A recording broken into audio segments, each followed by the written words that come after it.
Howdy everyone. This video is going to be pretty straightforward. It's just a bunch of duels with me using the beloved Claymore over the last week or so. I honestly haven't spent much quality time with this greatsword lately, just because it's been somewhat outclassed by stuff like the Knight's Greatsword or the Banished Knight's Greatsword in terms of combos and burst damage. But I thought with the, albeit tiny buff to the R2s that we got in patch 1.14, that it might be a good time to break this one out again. My main curiosity was to see how it would stack up against the new DLC weapons, because I haven't really used the Claymore in PvP since the DLC dropped. And since the Claymore is just such a bread and butter staple weapon for a lot of PvPers, I thought it was worth kind of giving this a shot.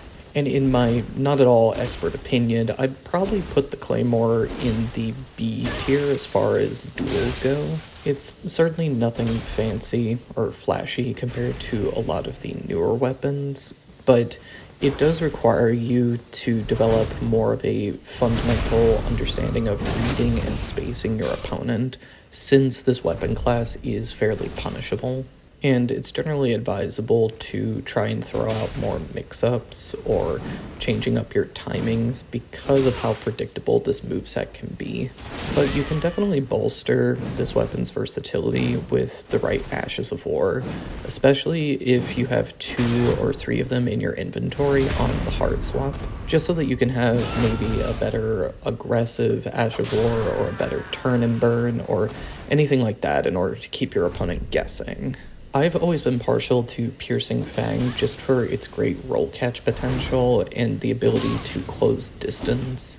You can throw out an R2 either before or after the lunge in order to throw your opponent's roll timing off.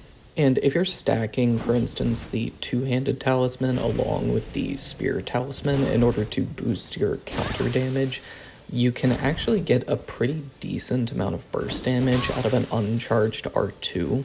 And you can push that burst damage even further if you use something like, for instance, Shriek of Sorrow, which allows you to keep that thrust R2 while boosting your damage. And you'll find in some cases that that will take off as much as half of your opponent's health bar. And obviously, we can't ignore the fact that this weapon class does have hyper armor. So there's always going to be opportunities to trade. However, I do feel that greatswords as a class are just a little bit more balanced than, for instance, curved greatswords, mainly because they lack any real aggressive movesets out of neutral or any chase down potential.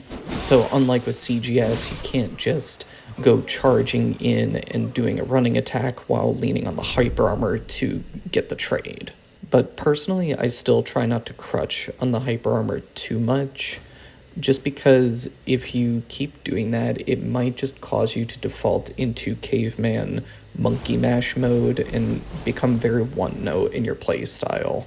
I find it's best to kind of hold that trade in the back pocket until the last bit of the fight when your opponent is below about like 30% health. If you hold off on being overly passive and leaning on those hyper armor trades, you can wait until they start getting more aggressive and then force that trade on them. And that'll kind of keep them on their toes in terms of how they need to space your attacks.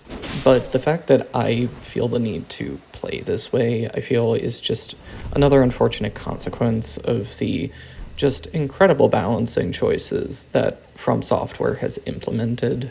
I just love having to create my own fun when I play a weapon and have to consciously avoid the aspect of it that makes it less interesting to use. Just absolutely astounding game design. But anyway, that's enough yapping. Hope you enjoy the mid-tier gameplay. I'll catch y'all next time.